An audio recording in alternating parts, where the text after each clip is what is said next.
இப்ப இந்த அகோரி சாமில ஒரு கயிறு வந்து குடுத்துருப்பாங்க. இது அப்பர்ணா கையில வந்து கட்டி விடுறாங்க அவங்க மாமியாரு. "என்ன இது கயிறுன்னு வந்து கேட்குறாங்க. இதெல்லாம் பார்த்து நீ எதுவும் தப்பா நினைக்காதன்னு" வந்து சொல்றாங்க. அவளும் வந்து நான் எதுவும் தப்பா நினைக்கலங்கன்னு வந்து சொல்றா. அப்புறம் வந்து போலீஸ் ஸ்டேஷன்லேருந்து மெசேஜ் வருது. இது மாரி உங்க ஃப்ரெண்டு கையில வந்து ஒரு எவிடன்ஸ் கிடைச்சிருக்கு. அவங்க ஃப்ரெண்டு கொன்ன எல்லார் கையிலயும் வந்து இது மாரி ஒரு தாயத்து கயிறு தான் வந்து இருந்திருக்குன்னு வந்து சொல்றாங்க. அப்பதான் இவளுக்கு ஞாபகம் வருது. நம்ம மாமியாரும் இந்த கயிறு தானே கட்டி விட்டாங்கன்னு சொல்லிட்டு. வீடியோல காமிக்கிற பொண்ணு தானா வந்து சாகல. யாரோ சொல்லி தான் வந்து இதெல்லாம் பண்ணியிருக்கா. அப்புறம் நான் வந்து போய் காமிக்கிறேன் அஞ்சனா ஃபோட்டோவ. "இவங்கள யாருன்னா உங்களுக்கு தெரியுமா? தயவு செஞ்சு சொல்லுங்கக்கா" அப்படின்னு வந்து கேட்கறா. இந்த பொண்ணு "எனக்கு தெரியாது. தயவு செஞ்சு போயிடுங்கன்னு" சொல்லிடுறா. அப்பனா அவங்க வந்து போயிடுறா. அதுக்கப்புறமா தான் இவளுக்கு எல்லாமே புரிய ஆரம்பிக்குது.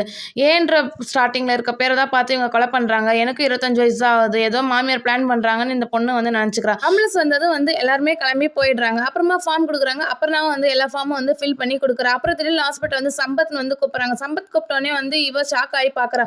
யார் இந்த பேர் குடுத்துருக்கா அப்படின்னு வந்து பார்த்துட்டு இவளுக்கு ஒண்ணுமே புரியாம நிக்கிறா. அப்புறம் திடீர்னு அவ ஹாஸ்பிட்டல்ல இருந்து கிளம்பி வரா வெளிய. ஆனா அவள யாரோ ஃபாலோ பண்ற மாரி இருக்கு. இவளும் அவங்களே ஃபாலோ பண்ணிட்டு வந்து போறா.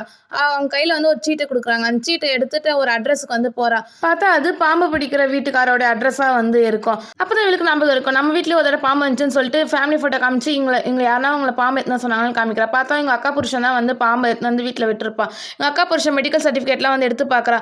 அப்பதான் வந்து எல்லா உண்மையும் சொல்றா. "நீங்க போடுற மாத்திக்கும் இதுக்கும் சம்மந்தமே இல்ல. உங்க ஹஸ்பண்ட் ஏதோ உங்கள ஏதோ பண்றாரு.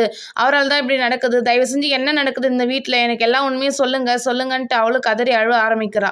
இந்த லேடியும் வந்து எல்லா உண்மையும் சொல்ல ஆரம்பிக்கிறாங்க. என்னோட தங்கச்சியும் அவளோட பாய் ஃப்ரெண்டும் ஒண்ணா இருக்கத்த என் புருஷன் வந்து பார்த்துட்டு வீட்ல இருக்க எல்லார்கிட்டயும் வந்து சொல்லிட்டாங்க. என்னோட அம்மாவும் வந்து என்னோட தங்கச்சிய ரூம்ல போட்டு அடைச்சுட்டாங்க. வீட்ல இருக்க எல்லாருமே வந்து அந்த பையன வந்து போட்டு அடிச்சுட்டாங்க. கடைசில என் புருஷன் தான் வந்து ஐடியா குடுத்தான். "என்ன இப்படியே விடாதீங்க, சாவச்சிடுங்கன்னு" வந்து சொல்றாங்க.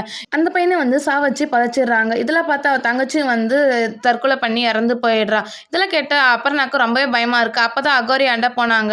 "ஏன் ஸ்டார்டர் ஆகுற 25 வயசு 3 பொண்ணுங்க வந்து நீங்க வந்து பலி குடுக்கணும். அப்படி இல்லைன்னா வந்து வீட்ல இருக்க பெரியவருக்கு வந்து ரத்த வாந்தி எடுத்து சாவாங்க. அந்த பொண்ணு மனநல பாதிக்கப்படும். உனக்கு வந்து ஆக்சிடென்ட் ஆகும்னு" வந்து சொல்றாங்க. இதெல்லாம் இந்த குடும்பம் வந்து ஒண்ணு ஒண்ணா நடக்க ஆரம்பிச்சுச்சு. ஒரு நாள் அவங்க அப்பாவும் வந்து அதுக்கேத்த மாரி ரத்த வாந்தி எடுப்பாங்க. இந்த பொண்ணுக்கு வந்து மனநல பாதிக்கப்பட்டு இருக்கும். இதெல்லாம் வந்து கேட்ட உடனே அப்பா வந்து உடனே போலீஸ் ஸ்டேஷனுக்கு வந்து கால் பண்ணி இவளும் வந்து போலீஸ் ஸ்டேஷன் பார்க்க ஆரம்பிக்கிறா. திடீர்னு பார்த்தா அவங்க வீட்ல இருக்க எல்லாருமே வந்துடுறாங்க. வந்துட்ட உடனே இந்த பொண்ண வந்து ரூம்லயே லாக் பண்ணி வச்சிடுறாங்க. இந்த வீடியோ வந்து ஃபுல்லா பார்க்கணும்னு நினச்சிங்கன்னா வந்து கீழே புகுந்த வீடு கிளைமேக்ஸ்னு வந்து இருக்கும் பாருங்க. அதை வந்து கிளிக் பண்ணி பாருங்க. ஓகே கைஸ், இந்த வீடியோ பிடிச்சிருந்தா மறக்காம லைக் பண்ணுங்க, ஷேர் பண்ணுங்க, சப்ஸ்கிரைப் பண்ணிக்கோங்க.